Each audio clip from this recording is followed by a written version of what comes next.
Atos 13. Havia na igreja de Antioquia profetas e mestres: Barnabé, Simeão por sobrenome Níger, Lúcio de Cirene, Manaém, colasso de Herodes, o tetrarca, e Saulo.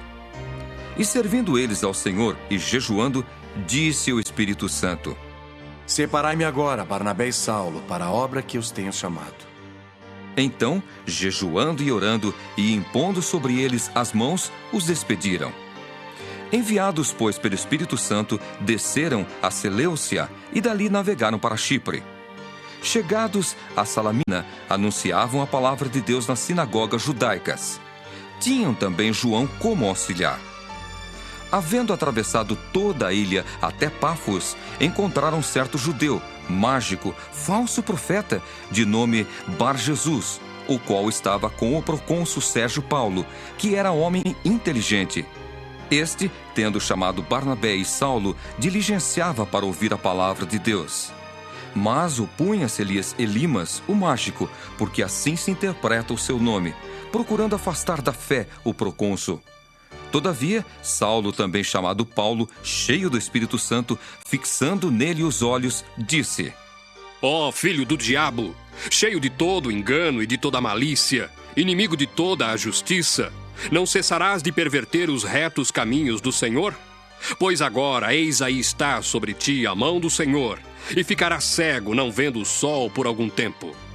No mesmo instante, caiu sobre ele névoa e escuridade, e andando à roda, procurava quem o guiasse pela mão. Então, o procônsul, vendo o que sucedera, creu, maravilhado com a doutrina do Senhor. E navegando de Pafos, Paulo e seus companheiros dirigiram-se a Perge da Panfilha. João, porém, apartando-se deles, voltou para Jerusalém. Mas eles, atravessando de Perge para Antioquia da Pisídia, indo num sábado à sinagoga, assentaram-se. Depois da leitura da lei e dos profetas, os chefes da sinagoga mandaram dizer-lhes: Irmãos, se tendes alguma palavra de exortação para o povo, dizei-a. Paulo, levantando-se e fazendo com a mão sinal de silêncio, disse: Varões israelitas, e vós outros que também temeis a Deus, ouvi!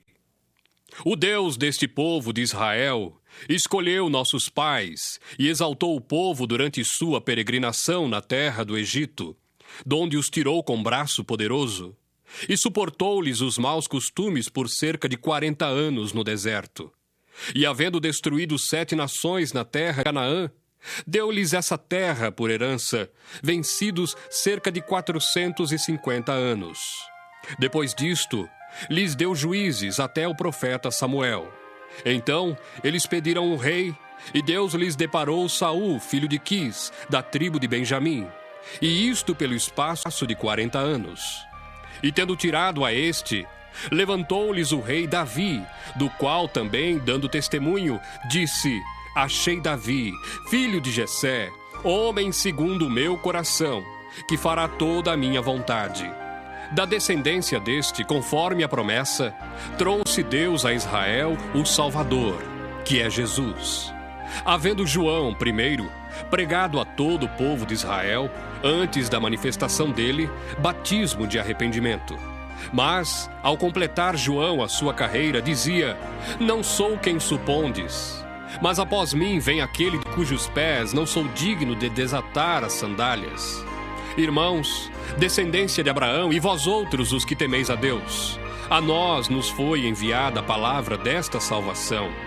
Pois os que habitavam em Jerusalém e as suas autoridades, não conhecendo Jesus nem os ensinos dos profetas que se leem todos os sábados, quando o condenaram, cumpriram as profecias. E embora não achassem nenhuma causa de morte, pediram a Pilatos que ele fosse morto.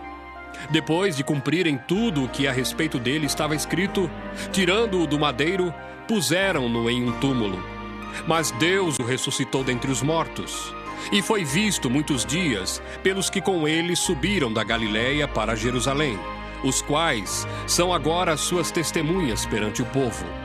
Nós vos anunciamos o evangelho da promessa feita a nossos pais, como Deus a cumpriu plenamente a nós, seus filhos, ressuscitando a Jesus, como também está escrito no Salmo 2: Tu és meu filho, eu hoje te gerei. E que Deus o ressuscitou dentre os mortos, para que jamais voltasse à corrupção. Desta maneira o disse: E cumprirei a vosso favor as santas e fiéis promessas feitas a Davi. Por isso também diz em outro salmo: Não permitirás que o teu santo veja a corrupção. Porque, na verdade, tendo Davi servido à sua própria geração, conforme o desígnio de Deus, adormeceu, foi para junto de seus pais e viu corrupção. Porém, aquele a quem Deus ressuscitou não viu corrupção. Tomai, pois, irmãos, conhecimento de que se vos anuncia remissão de pecados por intermédio deste. E por meio dele todo o que crê é justificado de todas as coisas, das quais vós não pudestes ser justificados pela lei de Moisés. Notai, pois, que não vos sobrevenha o que está dito nos profetas. Vede, ó desprezadores, maravilhai-vos e desvanecei, porque eu realizo em vossos dias obra tal, que não crereis se alguém vô-la contar. Ao saírem eles, rogaram-lhes que, no sábado seguinte, lhes falassem estas mesmas palavras. Despedida a sinagoga, muitos dos judeus e dos prosélitos piedosos seguiram Paulo e Barnabé. E estes, falando-lhes, os persuadiam a perseverar na graça de Deus. No sábado seguinte, afluiu quase toda a cidade para ouvir a palavra de Deus. Mas os judeus, vendo as multidões, tomaram-se de inveja e, blasfemando, contradiziam o que Paulo falava.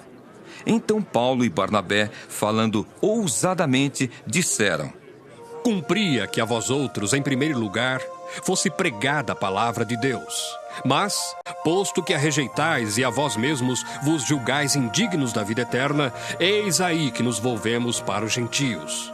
Porque o Senhor assim nolo determinou: Eu te constituí para a luz dos gentios, a fim de que sejas para a salvação até aos confins da terra. Os gentios, ouvindo isto, regozijavam-se e glorificavam a palavra do Senhor, e creram todos os que haviam sido destinados para a vida eterna. E divulgava-se a palavra do Senhor por toda aquela região. Mas os judeus instigaram as mulheres piedosas de alta posição e os principais da cidade e levantaram perseguição contra Paulo e Barnabé, expulsando-os do seu território. E estes, sacudindo contra aqueles o pó dos pés, partiram para Icônio. Os discípulos, porém, transbordavam de alegria e do Espírito Santo,